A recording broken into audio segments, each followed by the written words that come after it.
other country. And it's what's made our country so great. But you undermine that whole process when you literally say, who cares about that system? Just come across illegally 10 million minimum in the last 3.5 years.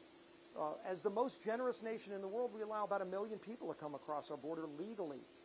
No country, by the way, is even close to us in terms of that many numbers of people that can come across legally.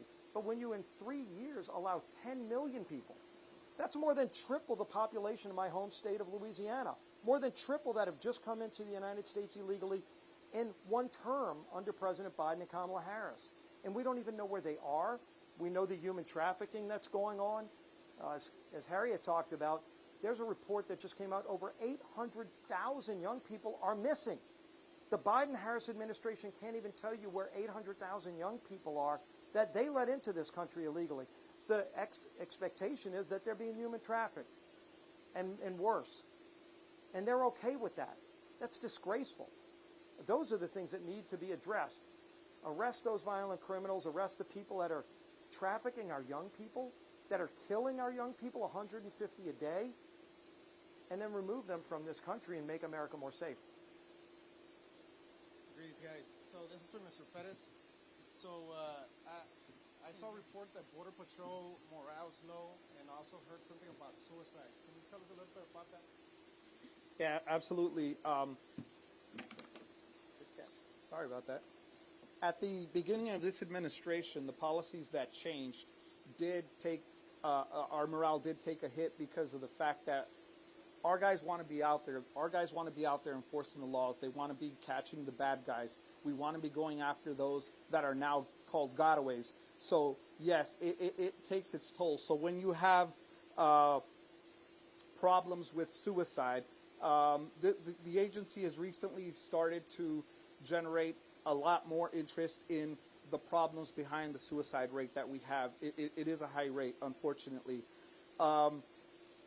If you compound what they see every day on the border, the fact that we know we have missing children, that you see bodies floating in the river, that you see accident victims, that you see death, if you take that and you don't have the support at home maybe that you have, or it's something that you cannot share with your spouse because you don't want to expose your family to that, then you internalize that.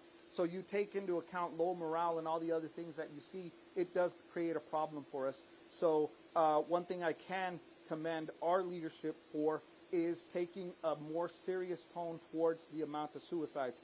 Unfortunately, it took that high number of suicides for them to act, but at least at this point they are doing something. Morale is low. We hope that after this election, everybody will have a reason to stay, because we do have a lot of people that are looking to retire early because they don't want to go through another 4 years of what they just encountered. Can I add to that?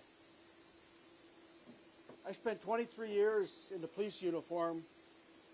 A career criminal tried to take my life twice, 2 different career criminals.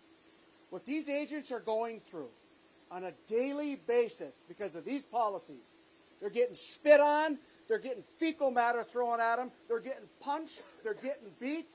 As Paul said, they're seeing dead bodies, they're seeing children mangled.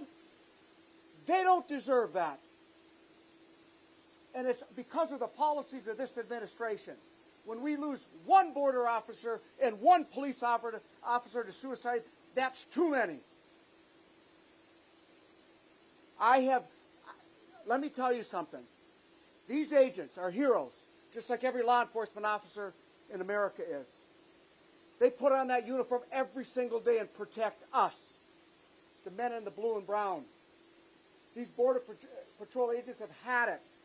Every time I've come down here, they've said they've had it with this administration and these policies.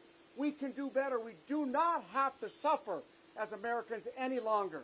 That means get out and vote. President Trump had the most secure, strongest border in the history of this country. These agents should not have to live with that. They should not have to live with one of their colleagues taking their own life and having to let the family member know that their family member committed suicide over what's happening because of their job and because of these policies. to the American law enforcement officer, the Border Patrol agents, and others, and your families. Help is on its way. Help is on its way. Donald Trump will secure this border in the early afternoon hours of January 20th, 2025. I think just last question. Any last question? So I guess my last question would be, if the president doesn't win, what will you guys try to do with the other administration, with the Harris administration? What would you guys push for? Well, I'll kind of flip the question a little bit. What we have done while Kamala Harris has been the border czar is highlight the problem, number one, because I think we've gotten the country energized on this issue. It's the number one issue all across America. Texas is well aware of it because y'all have been on the front lines. But when you go, we were in Maine last week. They're talking about the border in Maine. Colorado, they've got people, gangs from Mexico walking around with automatic weapons in apartment complexes like they're running the joint. People are fed up in every community in America. And so I think because we've continued to highlight this issue and not just talk about the problem, we've actually done something about it in the House. Unlike our counterpart in Chuck Schumer's Senate, where they try to move shiny objects to distract voters, once they realize they're on the wrong side of this issue, including Kamala Harris, by the way, we passed a bill, H.R. 2, strongest border security bill ever passed by Congress. We passed that out of the House.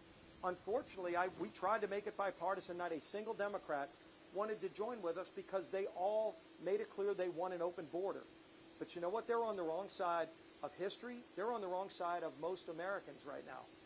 And I think in November 5th, the voters are going to have the final say because they now know who actually stands up for a secure border, and that's House Republicans, and who wants an open border, and that's Kamala Harris and every Democrat in the House and Senate who have refused to vote for H.R. 2. So we have an answer. President Trump obviously knows how to fix it because he fixed it before, and he's made it crystal clear that will be his top priority, is keeping Americans safe and secure in the border. So we've highlighted the problem, and we've let the American people know just what's happening here at the border to the point where it's the number one issue, and frankly, I think it's going to be what's driving record turnout already in so many states that have early voting who are already showing up to vote, and they're going to be voting for Donald Trump, and Kamala Harris is just, she's wrong on this issue. She's trying to act like she can take both sides of the issue. This is one of those issues where people are watching you close. And if you've been for an open border your whole life and then all of a sudden you get plopped in, never actually won a primary in America, but then the day you're the nominee, you think you can change your positions on every top issue, voters don't trust her because they've seen her history and her whole career in politics, which is long and far to the left. She's always been for an open border, and she will be if she's president. We're not going to let that happen. Thank you. Thank you so much, media. Thank you, leader, for standing by my side for the people, with the people of South Texas and our Border Patrol agents. And thank you to my colleagues for also standing strong on border security. Thank you.